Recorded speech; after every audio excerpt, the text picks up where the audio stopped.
ఈ దేశంలో ఎక్కువగా దుర్వినియోగం అవుతున్న మందులలో ముఖ్యమైనది పెయిన్ కిల్లర్స్. చాలామంది పెయిన్ కిల్లర్స్ని ఎడాపెడా వాడేసుకుంటూ ఉంటారు.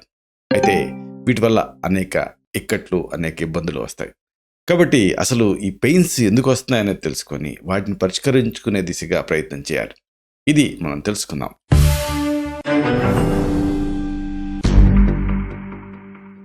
మిత్రులారా, నమస్కారం. నేను మీ డాక్టర్ చిరుమామిళ్ళ మురళీ మనోహర్. ఈ వీడియోలో చాలా ముఖ్యమైన విషయాన్ని మనం తెలుసుకోబోతున్నాం. నిజానికి ప్రతి వాళ్ళు తెలుసుకోవాల్సిన విషయం ఇది. నొప్పులకి కారణాలు కనుక్కొని కారణాన్ని పరిష్కరించుకోవటం. ఎందుకంటే చాలామంది చేసేది ఏంటి, నొప్పి అనడంతోనే ఏదో ఒక మందు బిళ్ళ మింగేస్తుంటారు. ఒక రోజు కాదు, 2 రోజులు కాదు, ఇలాగా నెలల తరబడి, సంవత్సరాల తరబడి మింగే వాళ్ళు ఉన్నారు. దీంతో కిడ్నీ సమస్యల దగ్గర నుంచి లివర్ సమస్యల వరకు అనేక సమస్యలు వస్తున్నాయి. ఇది అందరికీ తెలిసిందే. ఇది ఎంత మాత్రం మంచిది కాదు. మెయిన్గా ఇలాంటి ఒళ్ళు నొప్పులకి, లేకపోతే ఈ కీళ్ళ నొప్పులకి, బోన్ పెయిన్స్కి కారణం ఏంటంటే విటమిన్ డి లోపం.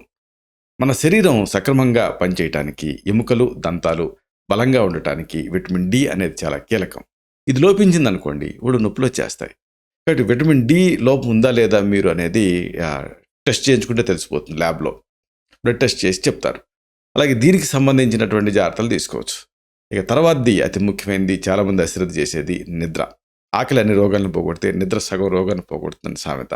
కానీ అందరూ ప్రిస్క్రైబ్డ్ పీరియడ్ నిద్రపోవటం లేదు. మనిషికి కనీసం 6 నుంచి 8 గంటల నిద్ర అనేది అవసరం. నిద్రపోయేటప్పుడు శరీరం శక్తి వనరుల్ని పునరుత్పత్తి చేసుకుంటుంది, అంటే రీబిల్డ్ చేసుకుంటుంది. నిద్ర లేదనుకోండి, భర్తీ చేసుకోలేదు. దీంతో ఒళ్ళు నొప్పులు వేధిస్తాయి. అలాగే అతి ముఖ్యమైనది ఏంటంటే, చాలామంది అశ్రద్ధ చేసేది తగినన్ని నీళ్లు తాగకపోవటం. శరీరంలో నీళ్లు తగ్గిపోవటం వల్ల ఒళ్ళు నొప్పులు అనేవి వచ్చేస్తాయి. శరీరానికి అవసరమైన నీటిని తాగలేదనుకోండి, డీహైడ్రేషన్కి అంటే నిర్జలీయతకి గురవుతారు. దీంతో అలసట, శరీరం అంతా నొప్పులు ఇలాంటివి వస్తాయి. ఇంకొక అతి ముఖ్యమైన కారణం ఏంటంటే ఐరన్ డెఫిషియన్సీ. రక్తంలో ఐరన్ అనేది కీలకమైన మూలకం. ఇది లోపించిందనుకోండి, శరీరంలో రకరకాల భాగాలకి పోషకాలు, ప్రాణవాయువు ఇవన్నీ సక్రమంగా అందవు. దీంతో అలసట, ఒళ్ళు నొప్పులు ఇవన్నీ వచ్చేస్తాయి. కాబట్టి మీరు దీన్ని కూడా రెక్టిఫై చేసుకోవాలి. ఇక మామూలుగా రకరకాల ఆర్థ్రాలజియాస్, కీళ్ళ నొప్పులు, ఈ నొప్పుల వల్ల ఒళ్ళంతా నొప్పులు వస్తూ ఉంటాయి. కొంతమందికి జాయింట్స్ బాగానే ఉంటాయి, కానీ బాడీ పెయిన్స్ ఉంటాయి. అప్పుడు అలాంటప్పుడు సాఫ్ట్ టిష్యూ రుమటాయిడ్ ఆర్థరైటిస్ ఇలాంటివి కూడా కారణం అవుతాయి. కాబట్టి దీన్ని కూడా ఇన్వెస్టిగేట్ చేయడం అనేది అవసరం. అలాగే అతి ముఖ్యమైనది ఏంటంటే చలి వల్ల వాతం ప్రకోపిస్తుంది అంటుంది ఆయుర్వేదం. వర్షాకాలంలో జలుబు, ఫ్లూ లాంటి సమస్యలు సర్వసాధారణంగా ఉంటూ ఉంటాయి. అయితే ఈ వైరల్ ఇన్ఫెక్షన్స్ వల్ల మెయిన్ లక్షణం ఏంటంటే బాడీ పెయిన్స్, మజిల్ క్రాంప్స్ ఇవన్నీ కూడా ఇబ్బంది పెడుతూ ఉంటాయి. కాబట్టి దీన్ని కూడా దృష్టిలో ఉంచుకోవాలి. ఇక అతి ముఖ్యమైనది, last but not the least, ఒత్తిడి ఎక్కువైతే మానసికంగానే కాదు, శారీరకంగా కూడా బాగా అలసిపోతారు. రోగనిరోధక శక్తి కూడా తగ్గుతుంది.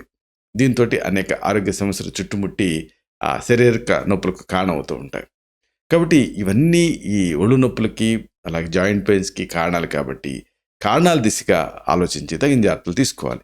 మనం ఈ వీడియోస్లో, ఈ ఛానల్లో అనేక రకాల కారణాలకు అనేక రకాల పరిష్కారాలను చెప్పుకున్నాం. వీటికి అనుగుణంగా మీరు జాగ్రత్తలు తీసుకోవాలి. అయినప్పటికీ నాన్ స్పెసిఫిక్గా ఈ నొప్పులు ఇబ్బంది పెడుతూ ఉంటే అప్పుడు అసలు మీకు ఏమైనా ఫైబ్రోమయాలజియా లాంటి సమస్యలు ఉన్నాయా, లేకపోతే ఇతరత్ర ఏమైనా కారణాలు కంట్రిబ్యూట్ చేస్తున్నాయా, హైపోథైరాయిడిజం లాంటివి, ఇవన్నీ పరిశోధించి దానికి అనుగుణంగా మెడిసిన్స్ని ప్రిస్క్రైబ్ చేయాల్సి ఉంటుంది. ఇలాంటి మరిన్ని ఇన్ఫర్మేటివ్ వీడియోస్ కోసం ఈ ఛానల్ని సబ్స్క్రైబ్ చేసుకోండి. అలాగే ఈ వీడియోలు అప్లోడ్ అవడంతోనే ఆ విషయం మీకు తెలియడం కోసం బెల్ బటన్ని క్లిక్ చేయండి. అన్నిటికంటే ముఖ్యంగా ఇలాంటి చక్కటి అద్భుతమైన విషయాలు 10 మందికి ఉపయోగపడటం కోసం ఈ వీడియో తల్లికి లింక్ని మీ సర్కిల్స్తో షేర్ చేసుకోండి. శతం జీవ శరదో వర్ధమానః, శతం హేమంతాన్ శతం వసంతాన్.